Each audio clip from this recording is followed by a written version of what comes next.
Gold buyers, మీ కష్టాల్లో నమ్మకమైన మీ ఆత్మీయ నేస్తం.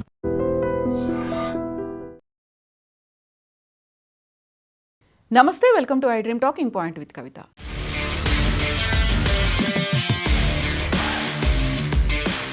దక్షిణాది దిగ్గజ దర్శకుడు, నటుడు భారతీ రాజా ఈరోజు ఉదయం కన్నుమూశారు.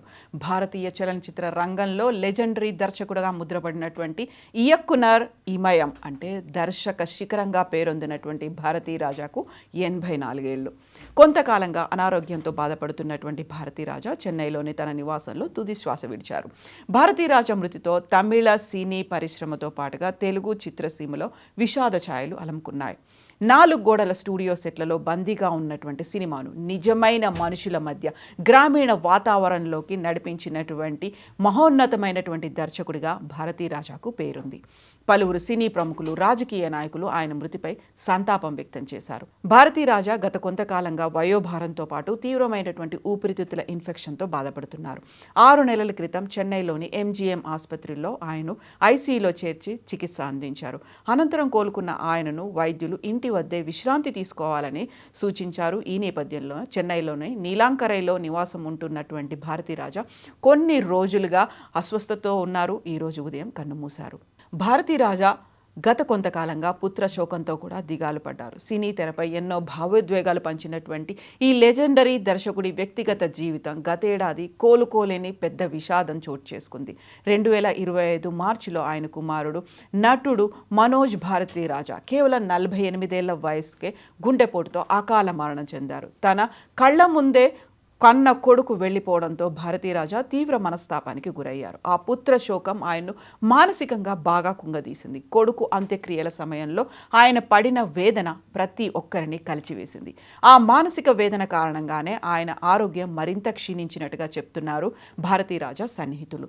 గతేడాది డిసెంబర్లో శ్వాసకోశ సమస్యలు, ఉబ్బసం తీవ్రమవడంతో కుటుంబ సభ్యులు చెన్నైలో ఉన్నటువంటి ఆసుపత్రిలో చేర్పించారు, చికిత్స అందించారు. వయసు పైపడడం, మానసిక దిగులు తోడడంతో అప్పటి నుంచి ఆయన పూర్తిగా కోలుకోలేకపోయారని ఆయన అభిమానులు చెప్తున్నారు.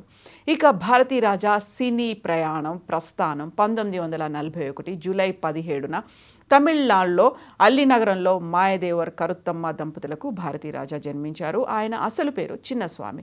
చిన్ననాటి నుంచే సాహిత్యం, వక్తృత్వ పోటీలు, రంగస్థల నాటకాలపై ఆయన ఆసక్తి కనబరించారు.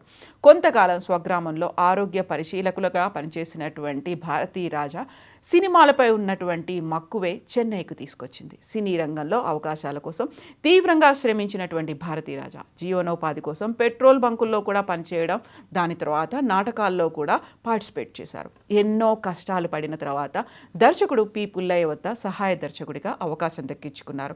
అదే ఆయన సినీ ప్రయాణానికి బలమైనటువంటి పునాది వేసింది. 1977లో విడుదలైనటువంటి తమిళ చిత్రం 16 వయథినిలేతో భారతీ రాజా దర్శకుడిగా పరిచయం అయ్యారు. తొలి చిత్రంతోనే తన ప్రత్యేకతను చాటుకున్నారు.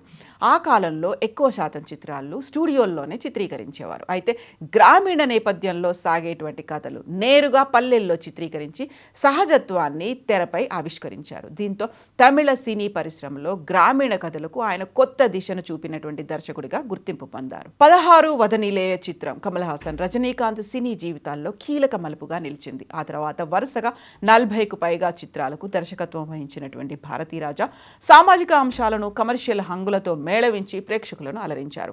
గ్రామీణ జీవనశైలి, మానవ సంబంధాలు, భావోద్వేగాలను సహజంగా ఆవిష్కరించడం ఆయన చిత్రాల ప్రత్యేకతగా నిలిచింది. భారతీ రాజా అనగానే మనకు గుర్తొచ్చేది వాస్తవికత. 1977లో తమిళంలో మొదటి చిత్రంతో దర్శకుడిగా ప్రస్థానం ప్రారంభించినటువంటి ఆయన అదే సినిమాను తెలుగులో 16 ఏళ్ల వయసులో శ్రీదేవి, చంద్రమోహన్ ప్రధానమైనటువంటి తారాగణంగా రీమేక్ చేసి తెలుగులో కూడా సంచలనం సృష్టించారు.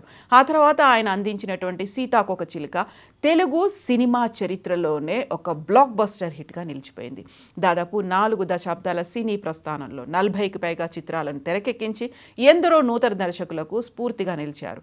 కేవలం మెగాఫోన్ పట్టడమే కాదు, నటుడిగాను కూడా తనలోని సరికొత్త కోణాన్ని ఆవిష్కరించారు. ఎన్నో చిత్రాల్లో విలక్షణమైనటువంటి పాత్రలు పోషించి మెప్పించారు. త్వరలో విడుదల కానున్న పులవర్ సినిమాలో కూడా కీలక పాత్రను పోషించారు భారతీ రాజా. నటుడిగా ఇదే ఆయన చివరి చిత్రం కానుంది. భారతీ రాజా సినీ ప్రస్థానంలో అనేక పురస్కారాలు లభించాయి. సీతాకోక చిలుక చిత్రానికి తెలుగులో ఉత్తమ చిత్రంగా జాతీయ పురస్కారం దక్కింది. 1981లో అదే చిత్రానికి ఉత్తమ దర్శకుడిగా నంది అవార్డు కూడా అందుకున్నారు భారతీ రాజా. 1986లో తెరకెక్కించినటువంటి ముదల్ మరిందై మూవీకి జాతీయ ఉత్తమ తమిళ సినిమా అవార్డు లభించింది. 1996లో అంతిమంతారై సినిమాకు మరోసారి జాతీయ ఉత్తమ తమిళ సినిమా పురస్కారం దక్కింది. భారతీయ సినీ రంగానికి ఆయన చేసిన సేవలను గుర్తించినటువంటి కేంద్ర ప్రభుత్వం 2004లో పద్మశ్రీ పురస్కారంతో సత్కరించింది. 2014లో SIIMA lifetime achievement award కూడా అందజేసి ఆయన చేసినటువంటి కృషిని గౌరవించింది. సహజత్వానికి నిలువెత్తు రూపంగా నిలిచి భారతీయ సినిమాను అంతర్జాతీయ స్థాయికి తీసుకెళ్లినటువంటి ఈ దర్శక శిఖరంగా భౌతికంగా మనకు దూరమయ్యారు. అయినప్పటికీ ఆయన సృష్టించినటువంటి అద్భుత కావ్యాలు, మరుపురాని పాత్రలు రూపం ప్రతి ఒక్కరి గుండెల్లో ఎప్పటికీ చిరస్థాయిగా నిలిచిపోతాయి. భారతీ రాజా నిర్మించినటువంటి చిత్రాల్లో మీకు బాగా నచ్చినటువంటి సినిమా ఏంటి? ఆయన నటుడిగా మిమ్మల్ని ఏ సినిమాలో బాగా మెప్పించారని మీరు అనుకుంటున్నారో కామెంట్స్ రూపంలో తెలియజేయండి. భారతీ రాజాకి ఐ డ్రీమ్ మీడియా సంతాప నివాళులు ప్రకటిస్తోంది.